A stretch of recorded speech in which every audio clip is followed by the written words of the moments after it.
Chapter 1. The Fall of Troy. Troy was burning. Smoke curled through broken columns and shattered walls, rising like ghosts toward a sky smeared red by fire. The cries of the fallen echoed across the stone streets, mixing with the clatter of bronze and the crackle of flames. The wooden horse, once a mysterious gift standing tall outside the gates, had split open by nightfall. Greek warriors emerged from its hollow belly, swords drawn, vengeance lit in their eyes. In a single night, the proud city that had stood for generations crumbled under deceit and fury. Aeneas, prince of Dardania, son of the goddess Venus and the mortal Anchises, moved through the ruins like a shadow. The city of his birth, his childhood, his ancestors, it was collapsing around him. But the gods had chosen him not to fall with it. He was not meant to die among the flames. His fate stretched beyond the smoking gates, beyond the screams of his people. Carrying his father on his back, the old man's breath weak against his shoulder, and leading his young son Ascanius by the hand, Aeneas made his way through the chaos. Behind him, his wife Creusa was there, and then she was not. In the confusion, in the smoke and press of panicked bodies, she was lost. He turned back for her, calling her name into the night, his voice hoarse with ash and grief. But she did not answer, only silence. Later, he would find her ghost, shimmering and calm, telling him not to grieve. She was gone, she said, and he must go on. His destiny lay elsewhere. The gods would guide him to a new home. Aeneas bowed his head and walked on. Troy burned behind him. His people, what few remained, gathered in the hills. Mothers cradled weeping children. Soldiers with torn cloaks leaned on spears. Elders stared at the rising smoke, eyes hollow. They had nothing but the clothes on their backs and the faint promise of a land they did not know. Aeneas became their anchor. He did not ask for the burden, but he bore it. He did not seek glory, only purpose. The omens were clear, the dreams repeated across the sea. In a far-off land, a new Troy would rise. The journey would not be easy. But what choice remained? The gods had spoken. Mercury had come in a dream, warning him to flee, urging him toward fate. Venus herself had shielded him from Greek blades, cloaking him in divine mist so he could pass unseen through the slaughter. And so, guided by visions and grief, Aeneas led his people into exile. They crossed rivers, climbed hills, and watched the sunrise from foreign shores. They built rafts, mended sails, and placed their trust in stars. Each night they prayed. Each morning they sailed. The world they knew was gone. Only memory remained, memories of temples toppled, of laughter in old courtyards, of songs once sung during festival days. Troy was no longer a place. It was a wound. Aeneas kept its name alive with every step forward. He told his son stories of its kings and heroes, of Hector and Priam, of the battles fought at its gates. He swore that one day Troy would be reborn, not in stone, perhaps, but in spirit, in laws, in customs, in the way a people carried themselves. This belief kept them moving. The sea, restless and vast, stretched before them like an unfinished story. Storms lashed their sails. Strange lands offered both kindness and danger. But Aeneas did not falter. He stood at the helm when the sky grew black. He walked among his people when hope was thin. His shoulders bore more than a father, more than a son. They bore a civilization's last breath. At night, he dreamt of Creusa. She would appear in the hush between sleeping and waking, her voice soft, her presence luminous.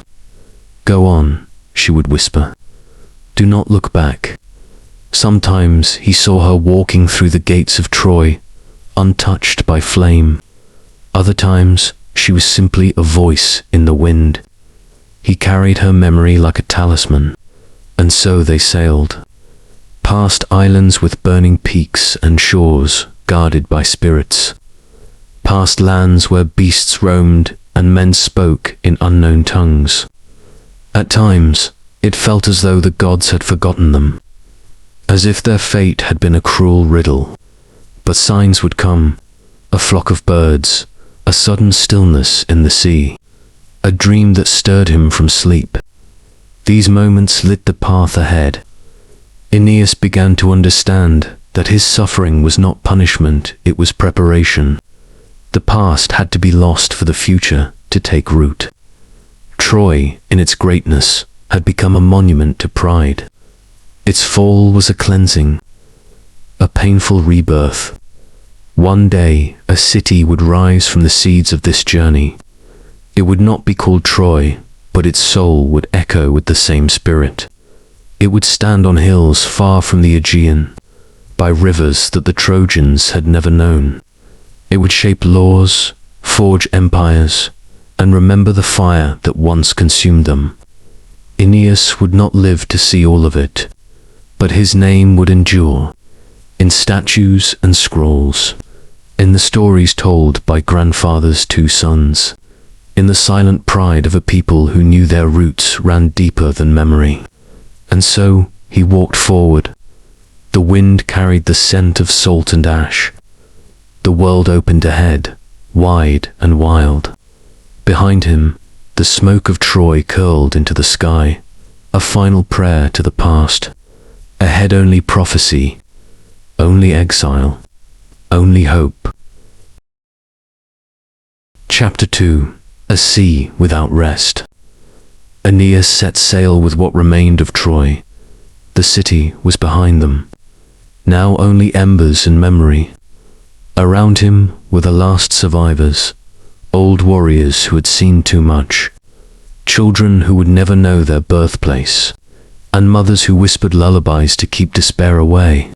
The sea stretched in every direction, a vast and shifting silence. It offered no welcome. The sky held stars, but they seemed indifferent. The gods, once so loud, were suddenly cryptic.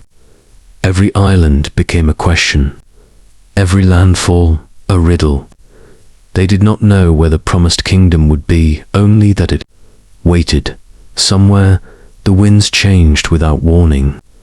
Storms came like punishments, tearing at the sails, flooding the decks, driving them far from their path. The men bailed water with blistered hands.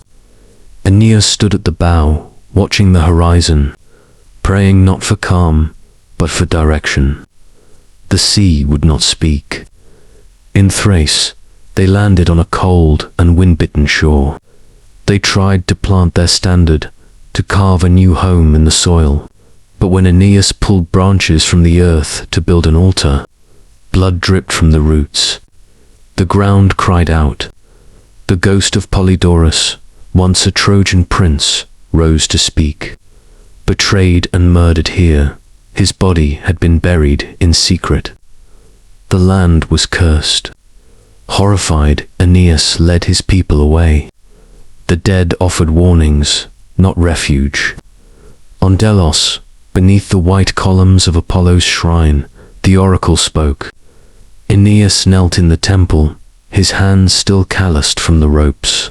The priestess, seized by the god, cried that their new home lay in the west, in the land of your ancient mother.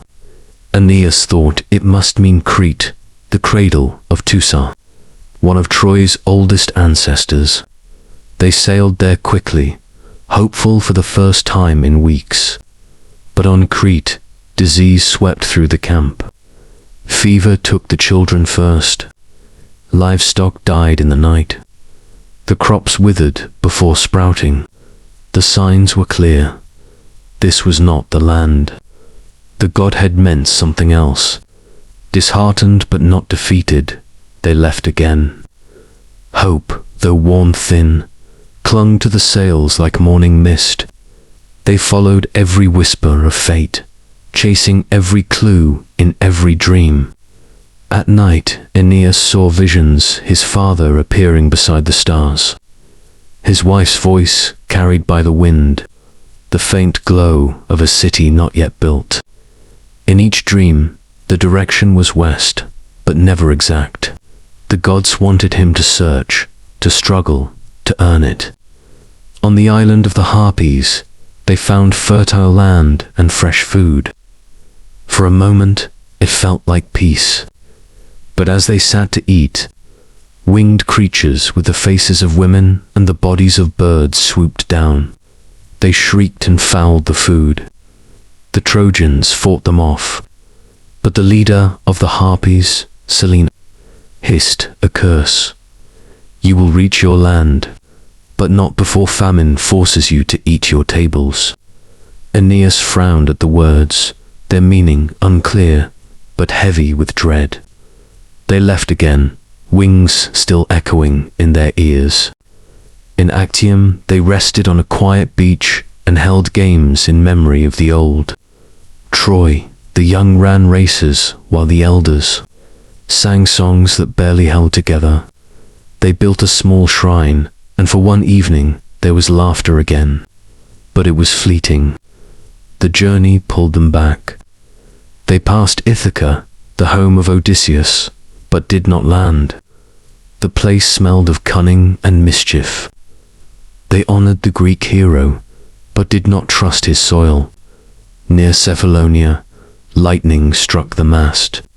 Men crossed themselves and looked to Aeneas, waiting for a sign. He gave none, only a nod to continue.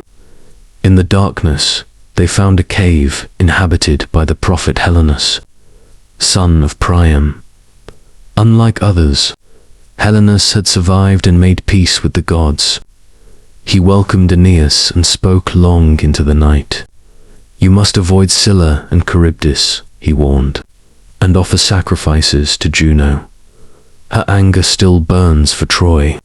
He gave directions and omens to watch for: a white sow nursing 30 piglets, a river that boiled without fire. These signs, he said, would mark the land of destiny. Encouraged, the Trojans left with renewed purpose. They passed through the Strait of Messina, where monsters lurked. On one side, Scylla's jaws snapped from the cliffs. On the other, Charybdis roared, sucking the sea into her belly and spewing it out in whirlpools. Aeneas steered between them, eyes fixed ahead, jaw clenched. They made it through, but not all ships survived. In Aetna's shadow, they saw fire raining from the mountain. Smoke rolled into the sky like an omen. They rescued a Greek castaway, left behind by Odysseus after escaping the Cyclops. He warned them away from Polyphemus, and they fled before the giant awoke. Danger came not just from beasts, but from within. Tensions grew. Some men whispered of abandoning the journey, settling in any safe harbor. Others questioned the prophecies, tired of following dreams. Aeneas listened, but remained firm. The path was long because it must be. Nothing born of fate came easily. In Buthrotum, they found Andromache, widow of Hector. She had remarried, made peace, and built a new Troy in miniature. She wept to see Aeneas, but told him not to stay. This is a shadow, she said. Yours will be the true city. Aeneas understood. Comfort could not replace purpose. They moved on. Storms chased them again. Lightning cracked the sky. The sea rose like a wall. Aeneas prayed to every god he could name. In secret, he sometimes wondered if he had failed, if Troy had died, not to be reborn, but to vanish. Still, he guided the ships. When the stars were hidden, he steered by instinct. When sails tore, he helped mend them. When morale faltered, he stood tall. His people looked to him not just as a leader, but as hope made flesh. Days turned to weeks. Islands passed like dreams. The food ran low. Water grew stale. But no one turned back. They had come too far. And though no one could name their destination, everyone believed in it.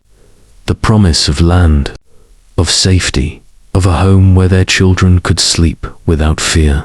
In the silence of the open sea, Aeneas felt the weight of generations pressing on his shoulders. The ghosts of Troy followed him, but so did its future. Somewhere across the waves, the gods were waiting, and so he sailed on. Chapter 3. The Curse of the Harpies.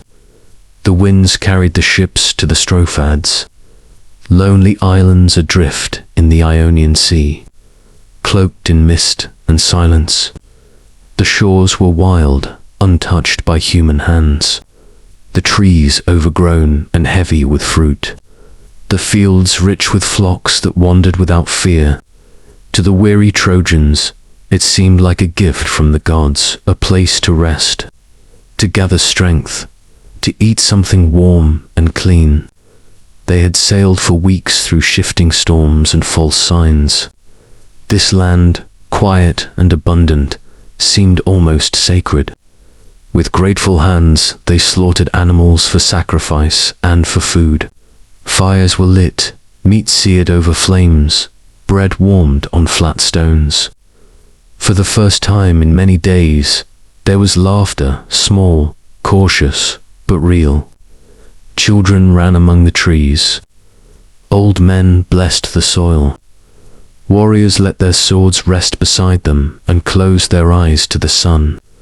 But the peace was an illusion. It did not last. As the first meal was laid out beneath a makeshift altar, a scream split the air high, shrill, unnatural. It was not a human sound. The sky above darkened. Shadows fell fast. Then came the beating of wings. Massive creatures swooped down, part bird, part woman. Their faces were twisted with hunger, their hair tangled with rot, their talons curved like knives. These were the Harpies.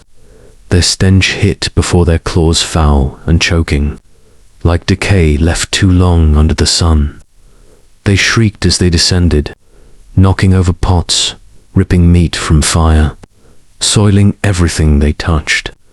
The food, once clean and sacred, was defiled in moments. The Trojans shouted, grabbed weapons, tried to drive the creatures off, but the Harpies were not beasts to be slain. Their bodies were too fast, too strange. Arrows passed through them or bounced off feathers thick like armor. The Harpies laughed as they flew, a cruel and mocking sound, circling again and again. When the Trojans tried to eat a second time, the Harpies returned, more furious than before. Aeneas stood at the center, sword in hand, face set. He ordered his men to prepare an ambush. Nets were strung between trees. Spears were readied. They hid their fire, dimmed the torches, and waited in silence. At dawn, the Harpies came again, drawn to the scent of meat and bread.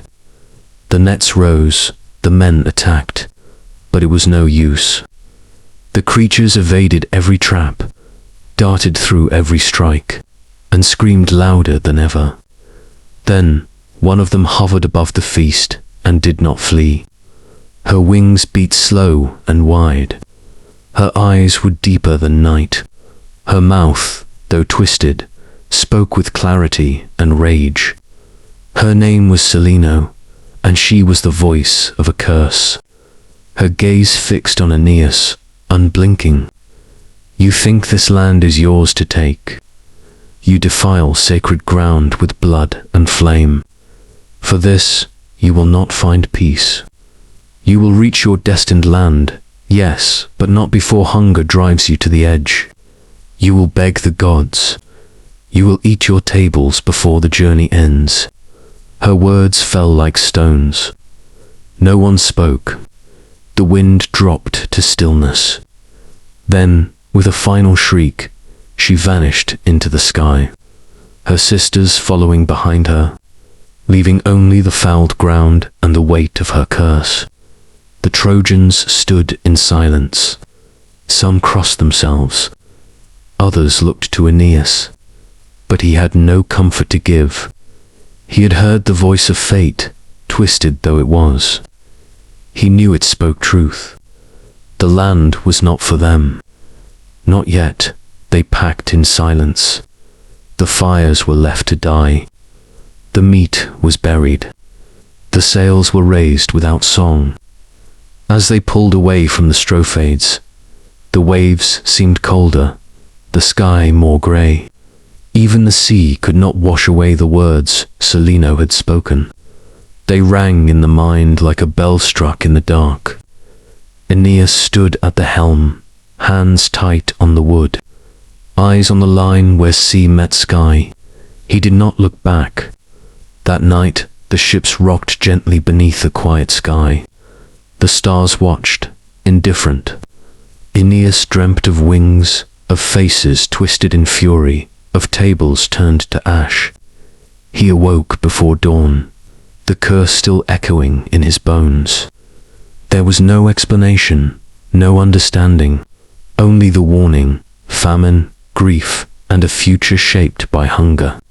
Yet the journey had to go on. There could be no turning back. The men whispered about the Harpies, about their cries and claws and the filth they brought. But no one questioned Aeneas.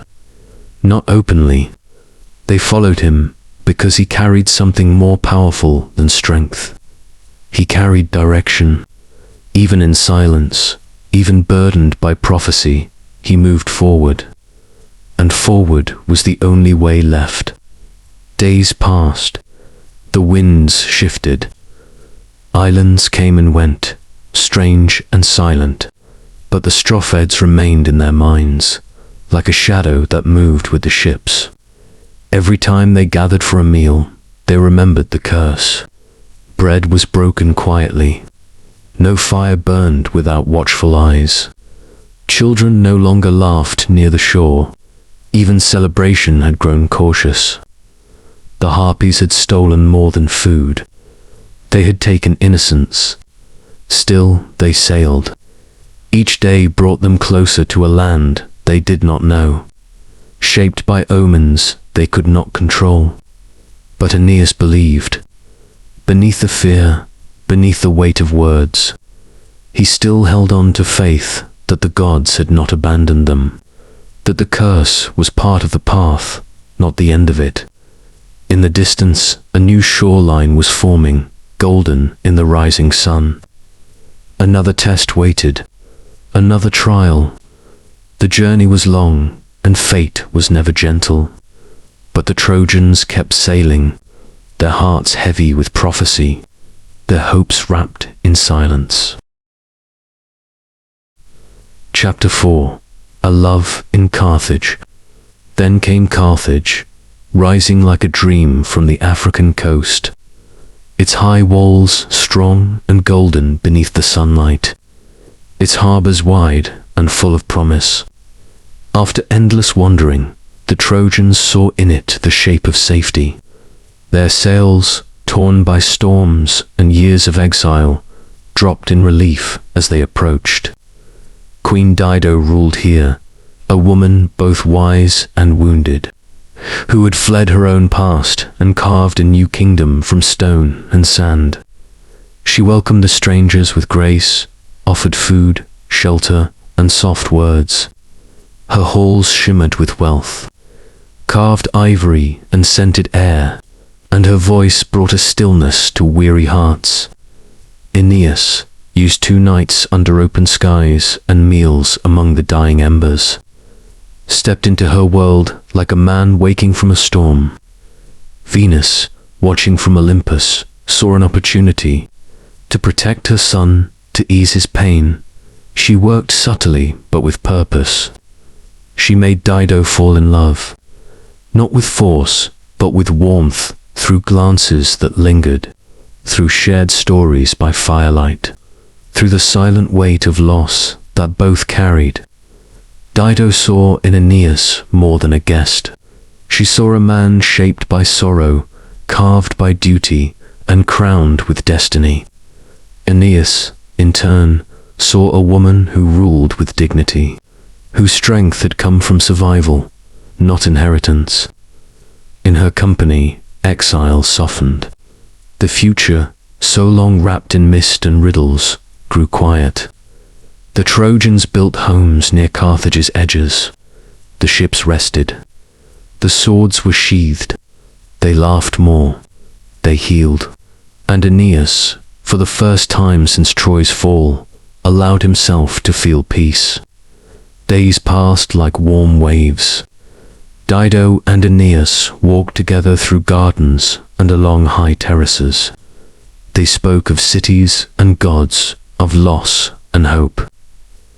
The queen, once so guarded, let herself believe in something lasting. Her court whispered of marriage. Her people welcomed the idea, and in the eyes of the gods, the lines began to blur. Was this a pause or a new beginning? In a hidden cave, as rain fell soft and steady outside, Dido and Aeneas gave in to what had already begun. The sky flashed. Thunder rolled. Some say it was Juno's blessing. Others say it was the gods marking the moment as a shift. But no vows were spoken. No altars lit. What passed between them was deeper than ritual and more dangerous. For Aeneas carried more than love in his heart. He carried prophecy, and prophecy does not bend even for warmth. High above, on Olympus, Jupiter watched. He saw the delay, the detour, the quiet betrayal of purpose. He sent Mercury to remind Aeneas of the vow he could not forget. Rome awaited, a city unborn, destined to rise from his line, to shape history and rule the world. Mercury found Aeneas alone, watching the harbor. The god's words were sharp and clear. You forget who you are. This is not your home. Your future lies in Italy, not here. Your fate is not love, it is empire. Aeneas said nothing at first. He stood long into the night, torn between two truths. One born of duty, one born of feeling. He knew what he must do, but doing it would break something human inside him. He went to his captains in secret, ordered the ships prepared. The Trojans worked in silence, knowing their leader's conflict, but obeying nonetheless. When Dido learned of his plan, it was not from his lips, but from whispers and winds. She confronted him with fire in her voice, not just of heartbreak, but of betrayal. Was it all false? She asked. Did the gods truly demand this, or is it cowardice masked as fate? Aeneas stood in silence, then spoke with sorrow but no retreat. I owe you much, he said, but my destiny lies elsewhere. It is not my will that guides me, it is the command of heaven. Dido begged, wept, cursed. She reminded him of their bond, of the lives now entwined. She offered alliance, war, peace, anything to keep him. But Aeneas, his heart breaking in silence, turned away. He did not leave with triumph. He left before dawn, without fanfare, the sails lifting under a grey sky. Carthage fell silent. Dido stood on the walls, watching the ships disappear. Her heart, once cautious, had been opened, and now lay ruined. She climbed to the top of a pyre she had built with her own hands. Surrounded by memories, his sword, his cloak, the bed they had shared. She called to the gods. She cursed Aeneas, cursed his line, and swore that her people would forever stand against his. Then she lit the fire and stepped into it.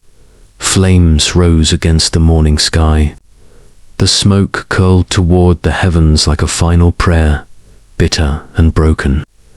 At sea, Aeneas felt the wind shift. He did not need a sign to know what had happened.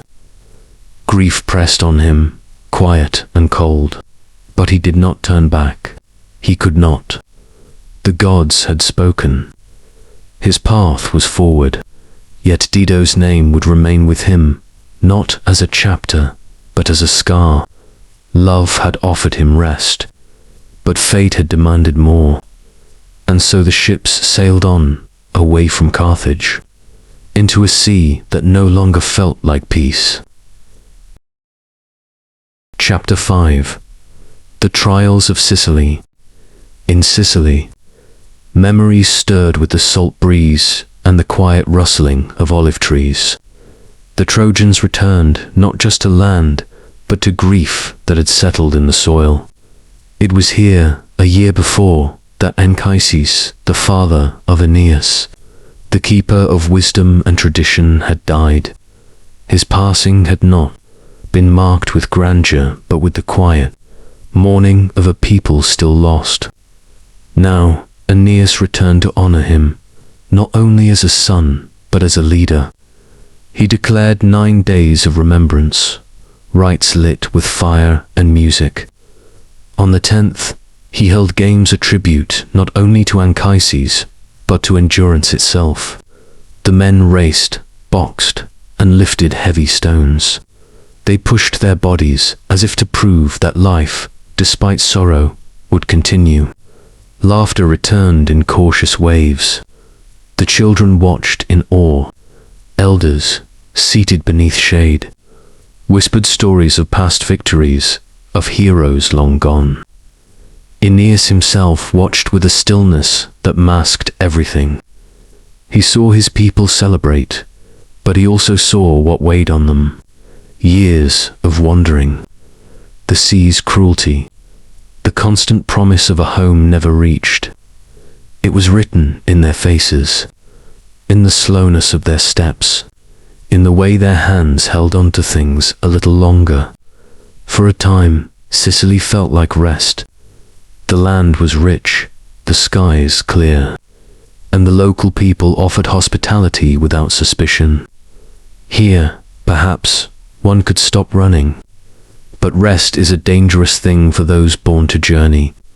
While the men competed and the altars smoked in honor of the dead, the women, tired, frightened, and desperate, looked out at the ships with dread. To them, the sea no longer represented hope. It was a wound that never healed. Each wave carried memories of hunger, storms, and loss.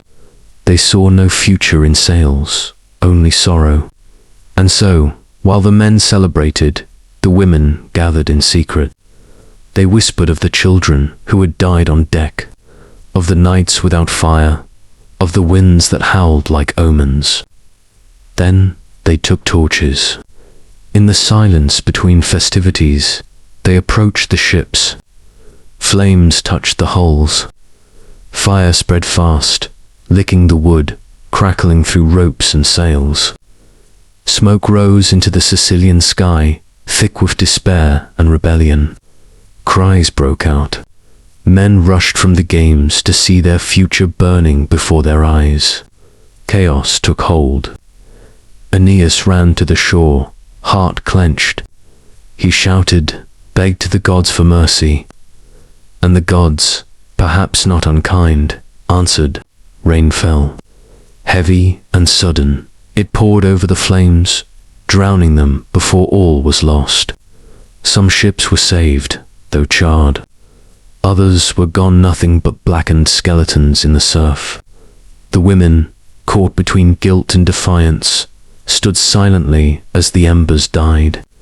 Aeneas did not rage. He saw their pain. He understood it. Not everyone was meant to chase prophecy across endless waters. Some longed for soil underfoot, for homes they could see and touch. With a heavy heart, Aeneas made a choice. He gathered those too weary to continue, the elderly, the ill, the frightened, and offered them peace. He would leave them in Sicily, under the care of Acestes, a noble friend and ally. They would be safe. They would be home. The rest would continue, as the ships prepared again for sea. Aeneas climbed a hill and looked out across the island. He thought of his father, buried here, and of the journey still to come. He felt the weight of leadership, not as pride, but as burden. This path had narrowed. There was no turning back. The gods had stripped away every comfort, left only purpose. He knew now that his task was not to bring all Trojans to the promised land, but only those willing to carry the flame forward. That night, under a sky laced with stars, he dreamed again of Anchises.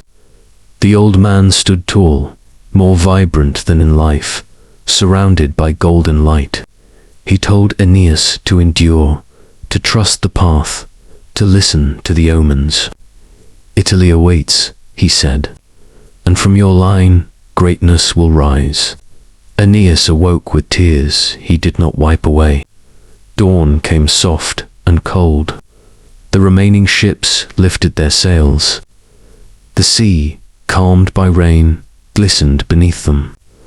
Those left behind waved from the shore, some with hope, others with regret. The fleet moved forward, fewer now, but sharper in purpose. The sacrifices had not ended, but neither had the vision. Anchises was gone. Sicily lay behind. But destiny pulled them onward, across the vast and waiting sea. Chapter 6. The Gates of the Underworld. In Cumae, beneath the ancient cliffs and rust-colored rock, Aeneas came to the gateway between worlds. The temple of Apollo rose in quiet strength above the shore, and nearby the Sibyl-awaited priestess of the god, keeper of riddles, and guide to the realm where no living man should go. Aeneas climbed the worn steps of her cave with steady breath and silent reverence. He came not for glory, but for clarity. The future weighed too heavily on him. The past clung like mist. He needed answers the living could not give. The Sibyl's eyes saw beyond time. She knew who he was, not just in name, but in fate. With calm precision, she warned him of what lay ahead, sorrows greater than he had known, war beyond imagination, and tests no sword could answer. But she did not turn him away. At his request, she agreed to lead him down, through the veil of life, into the land of shadows. First, however, a gift was required, a golden bow, hidden in the forest, guarded by divine law, which would serve as his pass through the underworld. Guided by doves sent by his mother Venus, Aeneas found the branch. Its leaves glowed softly, warm even in his hand. With it, he returned to the cave, where the Sibyl led him downward. They passed into darkness. The descent was steep and silent, carved through stone and echo. Around them, the air thickened. The light of the world above dimmed until it was only memory. At the river they met Coron, the ferryman, his beard long, his gaze without emotion. He guarded the boat that crossed the black water. Many spirits waited, silent and lost, unable to enter without proper rites. Aeneas, holding the golden bow, was permitted passage. The boat rocked, then slid through the mist. On the far shore, Cerberus stood, the three-headed guardian of the gate. The Sibyl cast a cake laced with sleep, and the beast collapsed, subdued. Deeper they walked. The underworld unfolded before them. There were groves of weeping souls, fields of shadow, rivers of memory. In one place, the souls of children lingered, taken too early from life. In another, the unjust cried out in eternal torment. He saw men who had betrayed their oaths, who had defied the gods, who now paid in endless punishment. The cries echoed through caverns, but the Sibyl pressed on, unmoved. Aeneas followed, his heart heavy. In the fields of morning, he saw Dido. She stood beneath a pale tree, her gaze distant. He stepped forward, words forming in his mouth, an apology, a sorrow, a plea. But she turned away, silent, and vanished into the shadows where her first husband waited. Aeneas did not follow. Regret settled in his chest like ash. The Sibyl led him to the banks of the river Lethe, where souls drank to forget, ready to be reborn. But before him now stood the man he had longed to see, Anchises, his father, strong once more, surrounded by a golden glow, not of the sun, but of spirit. Aeneas rushed forward. They embraced, not in flesh, but in something deeper. Here, the barrier between life and death bent for a moment. Anchises smiled, proud and calm. He showed his son a vision not of the past, but of what was to come. Before Aeneas passed the bow to the earth, he would see his purpose in full. They stood beside the river and watched the future unfurl. Anchises pointed to the souls waiting to rise into new bodies.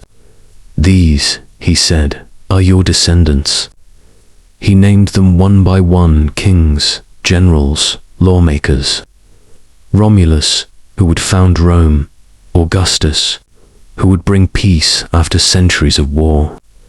He spoke of victories and sacrifices, of empires and laws, of a people chosen not just for power, but for order and duty. Aeneas listened in awe. The weight he carried was not just for the Trojans. It was for generations yet unborn. Anchises reminded him that fate did not promise ease, only meaning. With tears on his cheeks and fire in his chest, Aeneas nodded. The time had come to return. He embraced his father one last time, and the vision faded. The Sibyl led him back through the halls of shadow, past judgment, past pain, past all that no longer belonged to the living. They reached the threshold. Light pierced the cave's mouth. Aeneas stepped into the world again. The sky was wide, the sea near, but nothing looked the same. He had seen what lay ahead. The storms and battles no longer confused him. The cost had not changed, but now he knew why it must be paid. He did not speak of all he saw. Some things were too sacred, too vast for words. But the men saw it in his eyes, in the way he stood, in the way he touched the earth as if understanding it for the first time. Aeneas no longer wandered. He carried destiny. Chapter 7. The shore of the Tiber. Italy, at last. After years of wandering, storms, loss, and prophecy, the Trojans reached the long-promised land. Their ships drifted up the western coast and found calm waters at the mouth of the river Tiber. The shoreline was quiet, lined with olive trees and soft hills. It did not feel like triumph. It felt like breath, deep, steady, and long awaited. Aeneas stepped onto the soil not as a conqueror, but as a man carrying memory and fate. Here the journey ended. Here another began. Inland, the kingdom of Latium thrived under the rule of King Latinus, an aging but wise leader who had grown wary of omens when news came of strangers landing on his shores. Bearing foreign arms but noble bearing, he did not raise a sword. He called for peace. The priests had spoken of a foreign husband for his daughter Lavinia, of a great union that would shape the future. When Aeneas arrived at the court, he was met not with suspicion, but with curiosity and respect.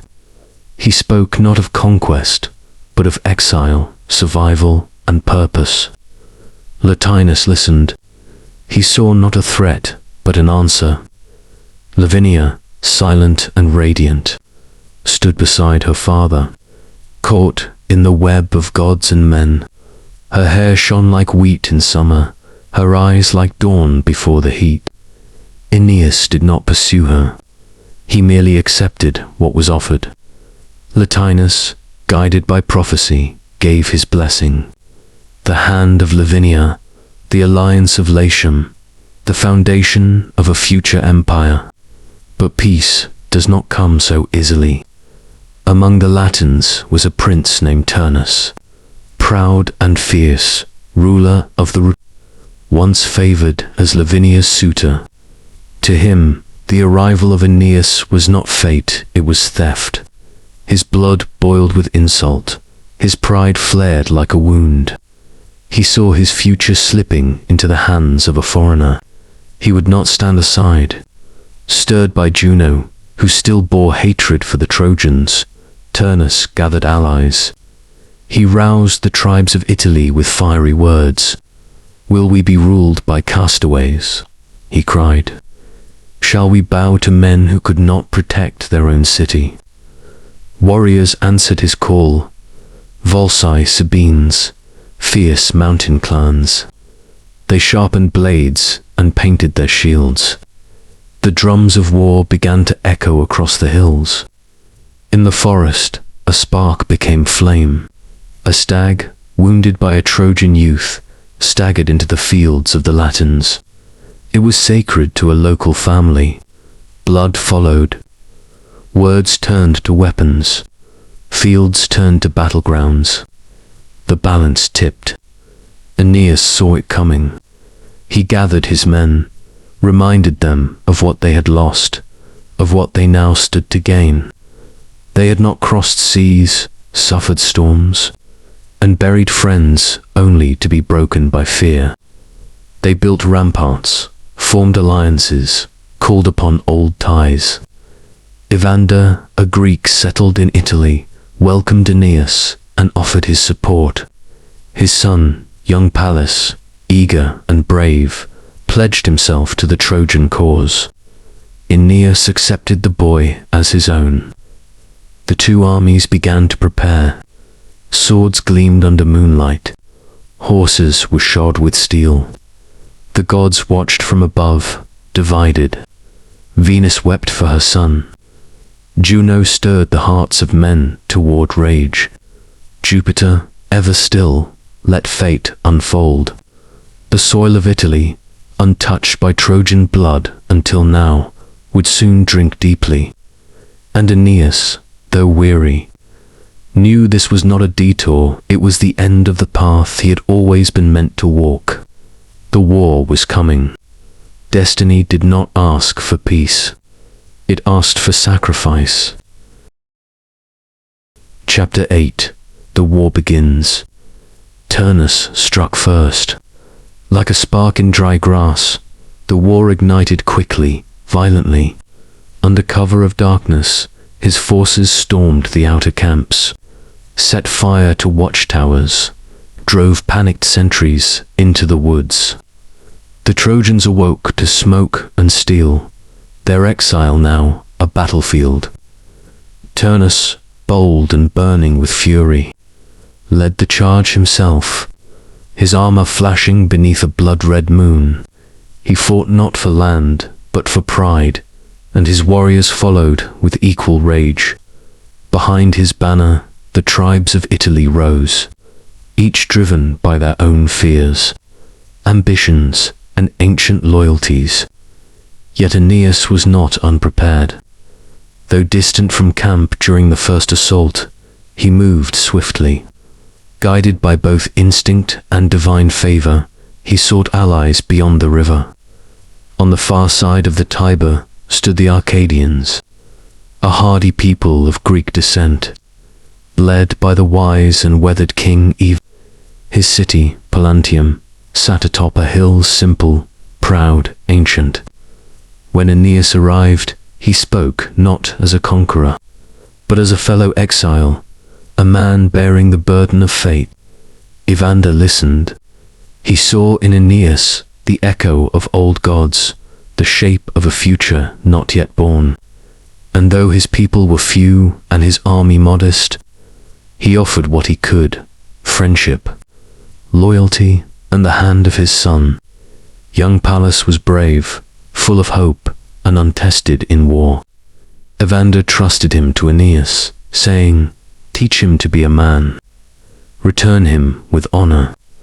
The two men clasped hands, and a new alliance was forged. With Evander's blessing, more allies were called. The Etruscans, long angered by Turnus and his tyranny, answered the call. Their fleet arrived, oars flashing across the river, bearing warriors skilled and eager for vengeance. Gods watched from afar. Venus, ever watchful, brought Aeneas a gift armor forged by Vulcan himself, a shield adorned with the future, the battles to come, the founding of Rome, the rise of Caesar, the triumph of peace. Aeneas held it in silence, not with pride, but with solemn understanding. This war was not a contest of ambition. It was the necessary step toward a world yet to be. He returned to camp with Pallas at his side and Etruscan banners behind him. The Trojans welcomed them with quiet relief. Spears were sharpened, armor polished. The ground, once unfamiliar, was now home in name, if not in rest. On the banks of the Tiber, men prayed beneath starlight. They thought of their ancestors, of the long sea behind them, of the battles still ahead. Aeneas walked among them, offering few words but many glances, steady and calm. He knew that destiny required more than courage, it required sacrifice. The air hung thick with anticipation. Turnus, upon hearing of the new alliance, raged like a storm. His pride wounded, he vowed to crush this foreign seed before it could take root. The hills echoed with the sound of marching.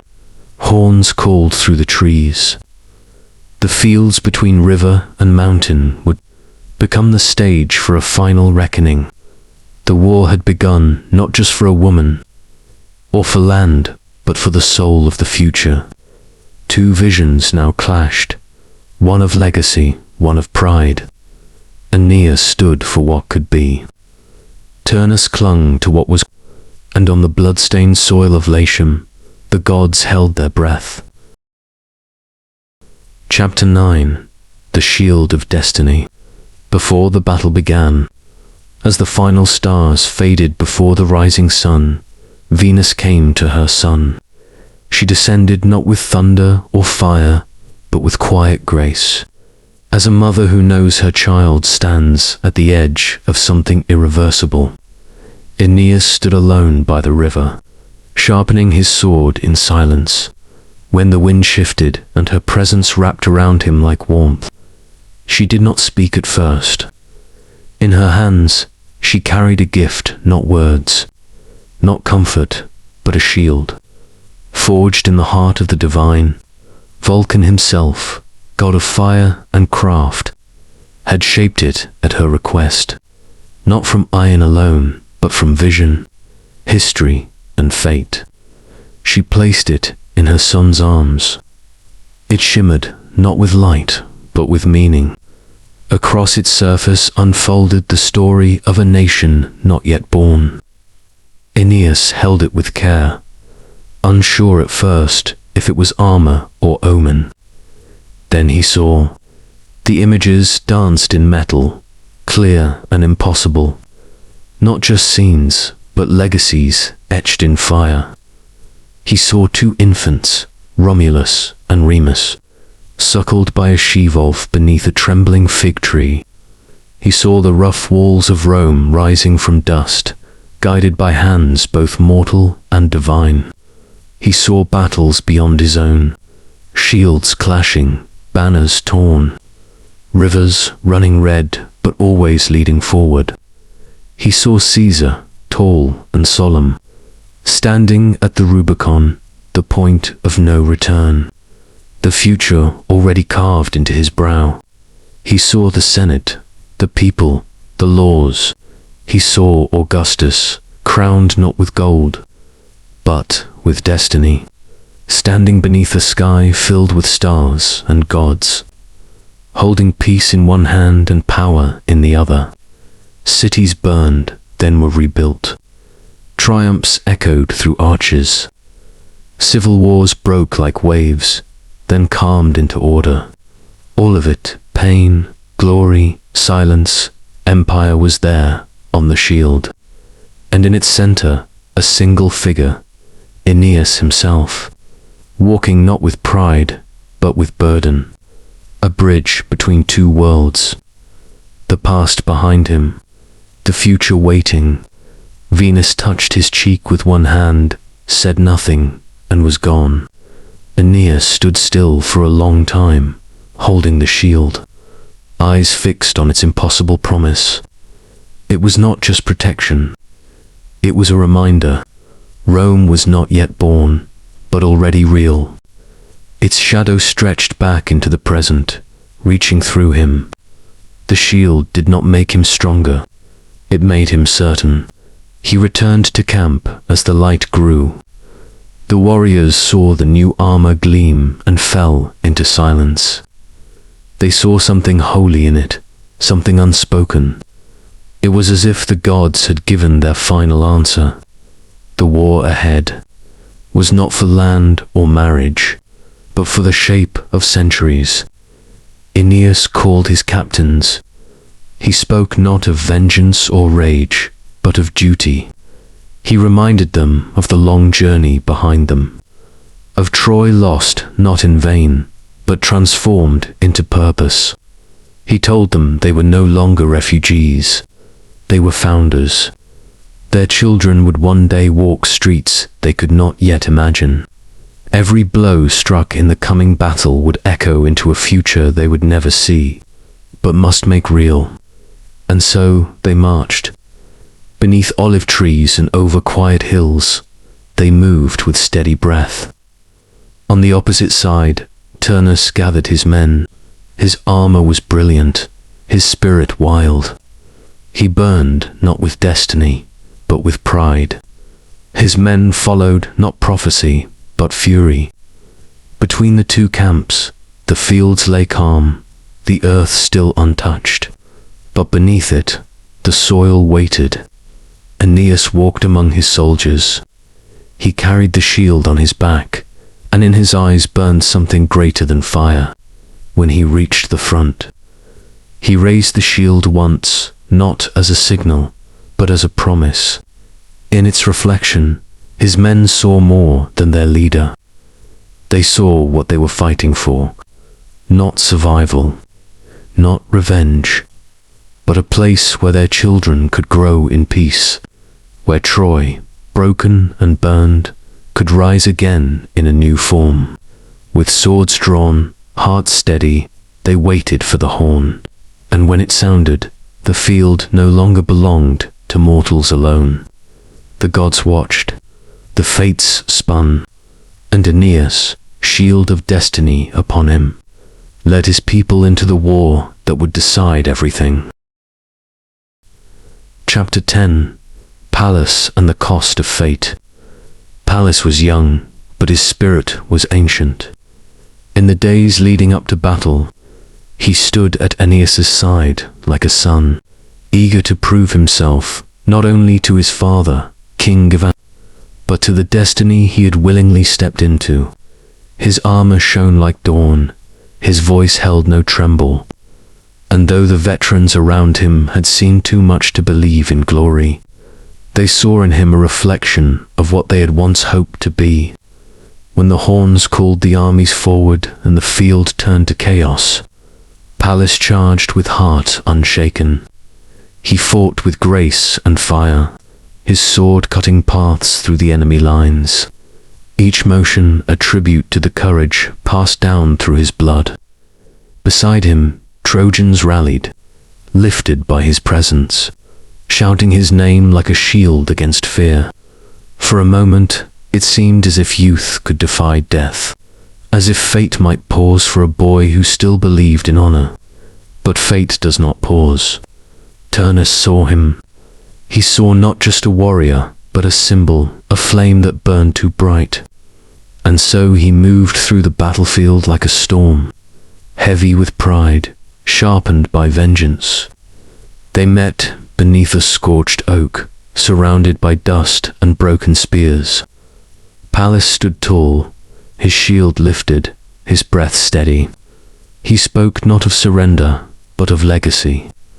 Turnus, older and stronger, smiled without mirth.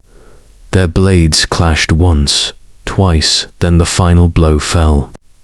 It was swift, unforgiving. Pallas dropped without a word, his eyes open to the sky. Turnus stood over him and, in arrogance, stripped the fallen boy of his ornate, belt a gift from Evander, and claimed it as a trophy. The wind carried no judgment. The gods, watching from their quiet places, said nothing. When news reached Aeneas, he was at the rear of the field, organizing reinforcements, unaware of what the battle had already taken. The messenger, bloodied and breathless, knelt before him and spoke only Pallas's name. Aeneas did not answer. He turned his gaze to the horizon. His face did not twist with grief, it hardened with purpose. The sorrow sank deep, unseen, and became something colder. A quiet fire lit in his chest, not wild, but relentless. The man who had once wept in Dido's halls, who had trembled before the shade of his father, now walked forward with silence heavier than rage. He entered the battlefield again, but not as before. His sword no longer defended it, hunted. Every motion was measured. Every enemy who stood in his way was cast aside like wind-blown leaves. The Trojans followed behind him in awe and fear. This was not revenge. It was fate, clearing the path. Aeneas sought only one man now. He called for Turnus by name. The war around them continued, clashes, screams, the burning of fields, but at its heart was this single line drawing toward its end. The gods did not intervene. They could not. This was written. Jupiter watched with solemn stillness. Juno, silent for once, did not lift her hand. Even Venus, mother and protector, offered no shield. Destiny had reached the point where it could no longer be redirected, only fulfilled. Turnus heard the name echoing through the valley, carried not by voice, but by inevitability. He knew the hour had come. The cost of pride, the weight of a stolen life, it followed him like shadow. Yet he did not flee. He armored himself and stood to face what he had called forth. Aeneas moved through the fire, carrying not only a sword, but the burden of a boy he had promised to protect. He thought of Evander, waiting far away, unaware that his son's light had gone out. He thought of the shield on his back, glowing with visions of Rome's future. And he thought of the present, bloody, brutal, inescapable. Pallas had believed in him. That belief would be answered, not in words, but in the silence after the final strike. The war raged, but its center was fixed. Turnus would not escape, and the gods, high above the smoke, bore witness to a moment shaped not by glory, but by grief. Chapter 11. The Duel. The battlefield had quieted, not from peace, but from exhaustion. The skies hung low, heavy with dust and smoke. Fires smoldered in the distance, and the ground bore the scars of too many fallen. It was here, in the stillness between the last cries of war and the first breath of silence, that Aeneas and Turnus met. No more messengers, No more armies, just 2 men, each carrying the weight of their people, each shaped by loss, pride, and prophecy. They stood facing one another, surrounded by broken spears and shattered shields. Their armor bore the marks of long battle, their swords chipped and stained, their eyes hollowed by everything that had come before. The crowd stood still, holding breath, soldiers from both sides frozen by what they knew must happen. This was no longer a skirmish. This was the end. They moved. Blades clashed with a sound that cut through the smoke. Steel on steel, echoing like thunder. Dust rose beneath their feet, circling them like the spirits of the dead. Each strike was driven by something deeper than anger. Aeneas fought not for vengeance alone, but for the weight of a promise. Turnus fought for his life, and for a name he refused to let history erase. They circled, stumbled, advanced, wounds opened. Blood marked the earth. For all his pride, Turnus knew Aeneas was stronger now, not just in body, but in purpose. Aeneas had become something immovable, forged by sorrow and sealed by fate. Turnus faltered. A blow struck his thigh, and he fell to one knee. The dust swallowed him, the battlefield fading into silence. He looked up, his chest heaving, the sword slipping from his grasp. His eyes met Aeneas's, defiant, afraid, and suddenly human. He stretched out a trembling hand. "I am beaten," he said. "If there is mercy in you, spare me. My life has no glory left. Let me return to my father. Let him bury me." Aeneas stood over him, sword raised. The final moment stretched long and slow. He looked down at the man who had burned his camps, who had killed Pallas, who had set war upon this land. Yet still Turnus was mortal, defeated. For a heartbeat, Aeneas wavered. He had seen too much death, too much pain. To kill a pleading man, was that justice? Was that honor?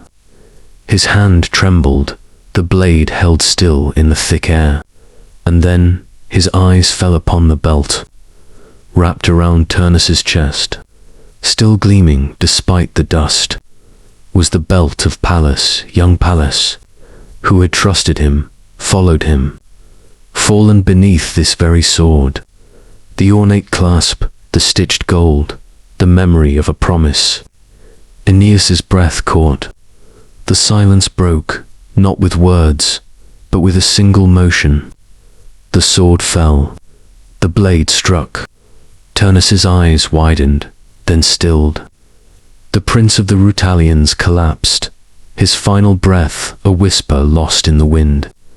The war ended in silence. No cheer rose from the Trojans. No curse came from the Latins. There was only stillness, heavy and absolute.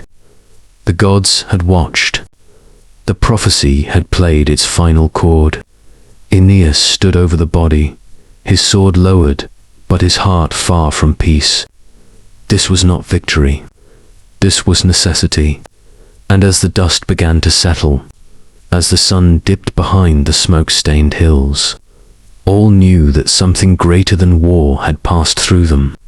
The path ahead would be built not on triumph, but on sacrifice. The duel was over. The future, at last, could begin. Chapter 12. The Seeds of Rome. Peace returned, quiet and uncertain, like the first breath after a storm. The battlefield lay behind them, marked by ashes and memory. Turnus was gone, and with him the last resistance to fate. Aeneas did not celebrate. He walked the fields, slowly, passing the wounded, the grieving, the stunned faces of men who had forgotten what silence felt like. The war had ended not with triumph, but with exhaustion. And now, the world that had been promised began to unfold. Aeneas stood beside Lavinia, not as a conqueror, but as a man who had carried a nation on his shoulders. She did not weep. She did not speak much, but her presence was calm, steady, and dignified, the kind of strength that did not need to be loud. Their marriage would not be born of love, but of purpose. It would bind two peoples together, Trojan and Latin, soil and sea, exile and home. From their union, a new lineage would rise, one blessed by gods and carved by hardship. Aeneas knew this. He had known it since the day Troy fell, and now it was here, the moment when wandering would end and building would begin. But the peace was fragile. The land had been soaked in blood, and old wounds did not close easily. Some Latins still watched with suspicion. Some Trojans still dreamed of the sea. Yet day by day, the walls of a new city began to rise. Not Rome, not yet, but something that would one day lead to it. Alba Longa, founded by Aeneas's son, would grow tall in the hills. From that city would come kings. From those kings would come warriors. And after centuries, from the line of Aeneas himself, twins would be born, Romulus and Remus. One would kill the other. One would raise walls. One would name a city Rome, and that city would become more than stone and roads. It would become a symbol, an empire, a dream that would outlive all who gave birth to it. The gods had kept their word. Prophecy had been fulfilled.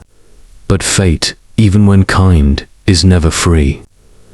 Aeneas paid the price, not with his life, but with everything he had given up along the way. He had lost a home that could never be rebuilt. He had buried friends, comrades, and the father who had been his guide. He had walked away from love. He had sent boys into battle and watched them fall. And in the end, he had struck down a man begging for mercy, because destiny demanded it. He had become a founder, yes, but also a vessel, emptied and shaped by the will of higher powers. Still, he did not break. He stood beneath the skies of Italy, eyes raised not in defiance, but in understanding. This was what it meant to be chosen. Not to be crowned, but to carry. Not to win, but to bear the weight of what must come. The stars above him were the same ones that had watched over Troy, but now they shone on something new. The wandering was over. The seeds were planted. Rome, though still a whisper, had begun.